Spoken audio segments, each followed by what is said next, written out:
रात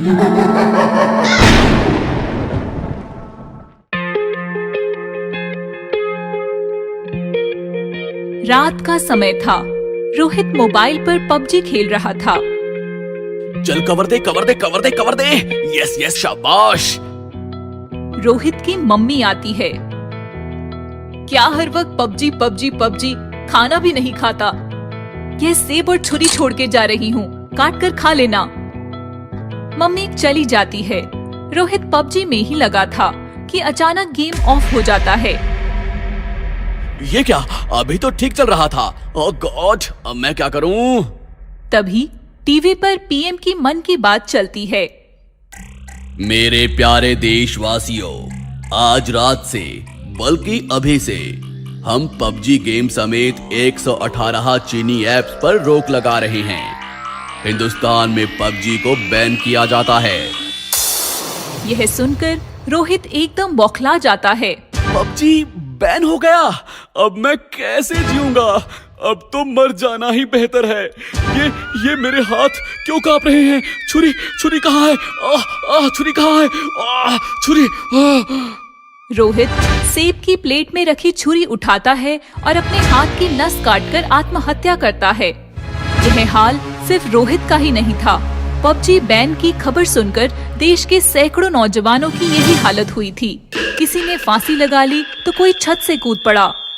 कहते हैं कि कोई आत्महत्या कर लेता है तो उसकी आत्मा को मुक्ति नहीं मिलती, वह बदले की आग में जलती हुई भटकती रहती है। इन लड़कों के साथ भी कुछ ऐसा ही हुआ। रात का समय था, शहर सुनसान था। तभी हाथ में बंदूकें, बम और गोले लेकर कुछ सिपाही सड़कों पर चलते दिखाई दिए।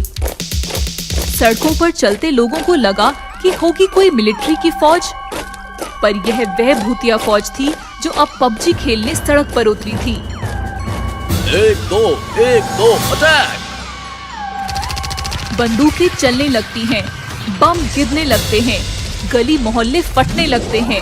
सड़कों पर चलती गाड़ियां और इंसान खेल की तरह भूतों का खिलौना बन जाते हैं। यह हाल सिर्फ रास्तों का ही नहीं था, बल्कि अपने घरों में भी कोई सुरक्षित नहीं था। भूतिया फौज एक बिल्डिंग को घेर लेती है। हर घर, हर दरवाजे पर जाकर बम लगा देती है। घरों में घुसकर लोगों को छलनी करने लगती है। पुलिस आती है, बिल्डिंग को घेर लेती है। हमने तुम्हें चारों तरफ से घेर लिया है, हथियार डाल दो और सरेंडर कर दो। पुलिस को देखकर सारे भूत हंसने लगते हैं। आसमान में उड़ते उड़ते गोलियों की बरसात करते हैं। What? सर, अंधेरी में हमला हुआ है, हमें निकलना चाहिए। अभी तो यहाँ थे, अब अंधेरी। हम इंसान हैं और वो भूत। हमारे अंधेरी तक पहुँचते पहुँचते वो कहीं और निकल जाएंगे। तो सर, अब करें तो क्या करें? दिल्ली फोन घुमाओ। दिल्ली को शहर के हालात के बारे में पता चलता है तो दिल्ली भी कांप जाती है। सरकार पर विरोधियों का प्रेशर बढ़ जाता है। ये सरकार बस अपने मन की बातें करती रहती है। देखा, पबजी बैन करने का नतीजा, कल 100 नौजवानों ने आत्महत्या कर ली और आज वही 100 नौजवान भूत बनकर शहर में पबजी खेल रहे हैं। आखिर ये सरकार क्या कर रही है? पीएम ने तुरंत डिटेक्टिव करण को बुलावा भेजा। करण, शहर की हालत का अंदाजा आपको है। आपने ऐसे ढेरों केसेस निपटाए हैं। क्या मैं आपका टिकट बुक कर दूं? कहिए, कब निकलना है?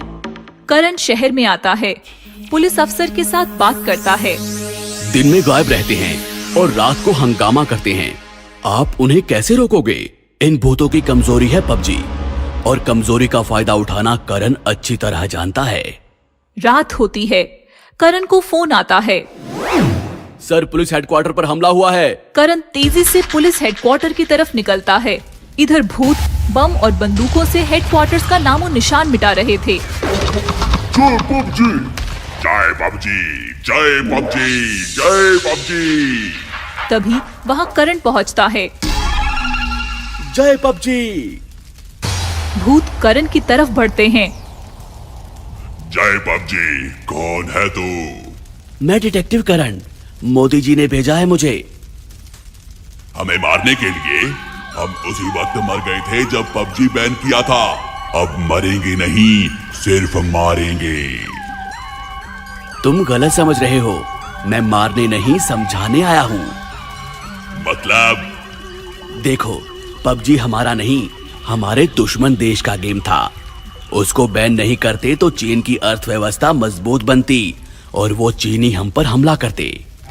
इससे हमें कुछ लेना देना नहीं है। पबजी पर से बैन हटाओ, हम सब चले जाएंगे। ये तो नहीं हो सकता, पर एक काम हो सकता है। क्या? पबजी जैसा ही एक हिंदुस्तानी गेम लॉन्च होने जा रहा है और हम चाहते हैं कि आप सभी भूतों को इस गेम में कैरेक्टर दिया जाए और आप सबको हमेशा हमेशा के लिए अमर किया जाए। क्या आप इस हिंदुस्तानी गेम में इंस्टॉल होने के लिए तैयार हो? सारे भूत कुछ सोच में पड़ जाते हैं और फिर कहते हैं, हाँ, हम तैयार हैं। बोलो, हम क्या करें? आप सब इस बोतल में आ जाइए। जल्दी ही आपको नए हिंदुस्तानी गेम में इंस्टॉल करके लॉन्च किया जाएगा। सारे भूत बोतल में घुसकर कैद हो जाते हैं। करण बोतल का ढक्कन लगाता है। सर, क्या सच में पबजी जैसा गेम लॉन्च करने वाले हैं? आप भी पबजी खेलते थे? नहीं सर। फिर आप बेवकूफ कैसे बन गए? मान गए सर आपको भी और मोदी जी को भी। आप दोनों को शत शत नमन। PUBG is back.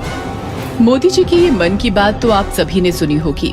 मेरे प्यारे देशवासियों, आज रात से बल्कि अभी से हम पबजी गेम समेत 118 चीनी ऐप्स पर रोक लगा रहे हैं। हिंदुस्तान में पबजी को बैन किया जाता है। इसके बाद पूरे देश में कितना हंगामा हुआ। पबजी बैन होने का सदमा बर्दाश्त ना होकर कितने पबजी पीड़ित युवकों ने आत्महत्याएं कर ली। ये सब तो आपने अखबारों में पढ़ा होगा और टीवी में देखा होगा। पबजी हिंदुस्तान से चला गया और जाते जाते सैकड़ों युवाओं को आत्महत्या करने पर मजबूर करके चला गया। उन्हीं युवकों में से एक था श्यामल दास। दिन रात बस पबजी खेलता था। पबजी के किरदारों जैसे कपड़े पहनता था और उन्हीं के जैसी हरकतें करता था। मतलब श्यामल दास पबजी एडिक्ट था। मस्ती मस्ती में उसके दोस्त उसे पबजी कहकर पुकारते थे। पबजी बैन होते ही इस पबजी ने भी पंखे से लटक कर खुदकुशी कर ली। कहते हैं कोई जुनूनी इंसान किसी जुनून की खातिर खुदकुशी करता है तो वो जुनून उसे चैन से मरने भी नहीं देता। श्यामल दास यानी पबजी के साथ भी यही हुआ। जिस शमशान में उसे जलाया गया था, उस शमशान का गार्ड उसके जुनून का पहला शिकार बना। अरे ये सिपाही वहाँ कौन खड़ा है? सुनिए सर, आप वहाँ क्या कर रहे हो? जैसे ही सिपाही गार्ड की तरफ मुड़ा, गार्ड का दिल दहल गया क्योंकि उसके सामने पबजी का भूत खड़ा था। PUBG is back. पबजी के भूत ने गार्ड के सीने में अपनी भूतिया बंदूक के सारे जलते हुए अंगार खाली कर दिए और गार्ड ऑन द स्पॉट भस्म हो गया। दुनिया वालों सुन लो, मोदी जी सुन लो, रोक सको तो मुझे रोक लो क्योंकि पबजी इज बैक। एक छोटी सी चिंगारी भी आग लगा देती है। पबजी तो खुद आग बनकर आया था। धीरे धीरे उसके साथ उन बाकी युवकों की भटकती हुई खौफनाक आत्माएं भी जुड़ गई जिन्होंने पबजी बैन होने पर आत्महत्याएं की थी। पबजी ने अपनी फौज तैयार कर ली। वो मोदी जी से पबजी बैन का बदला लेने आया था। देखते देखते आग ने ज्वालामुखी का रूप ले लिया था और पूरा देश चैन से सो रहा था।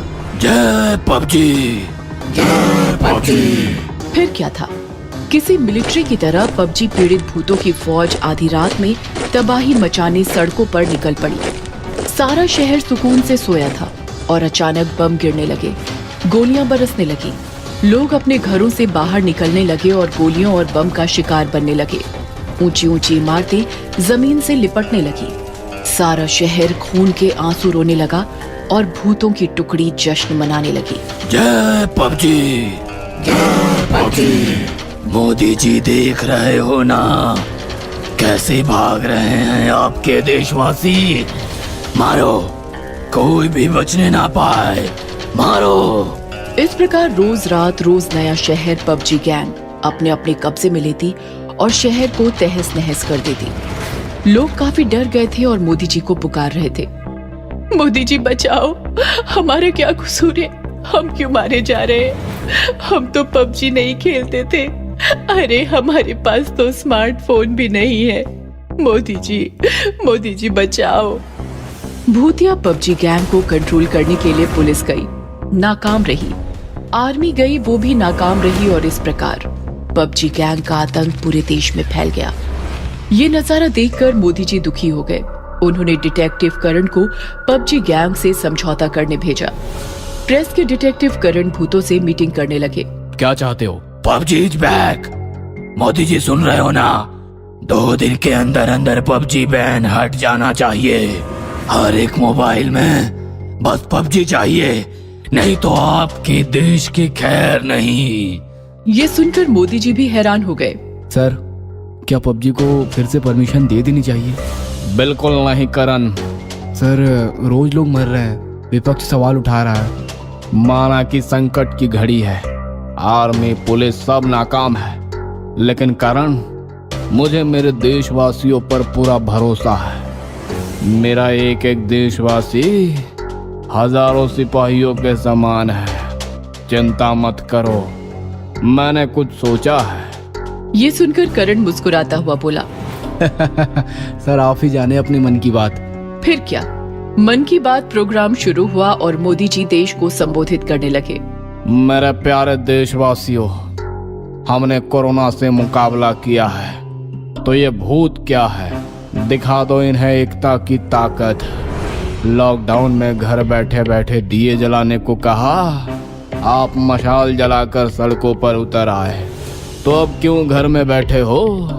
मशाले जलाओ और जला दो सब भूतों को। उनका नारा है पबजी इज बैक, हमारा नारा होना चाहिए पबजी गो बैक। मोदी जी का भाषण सुनकर सारा देश खौल उठा और मशाले जलाकर सड़कों पर उतर आया। लोगों की एकता देखकर सारे भूत कांपने लगे। दूर रहो, पास मत आओ। हाँ?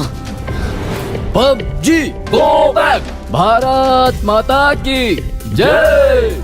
लोग भूतों की तरफ बढ़ने लगे और भूतों को पीटने लगे। जलती मशालों से भूतों को जलाने लगे और देखते ही देखते सारे पबजी पीड़ित भूत जल गए और जलकर राख हो गए। भारत माता की जय। इस प्रकार देशवासियों ने एकता दिखाकर देश को खतरे से बचा लिया और पबजी को हमेशा हमेशा के लिए मिटा दिया।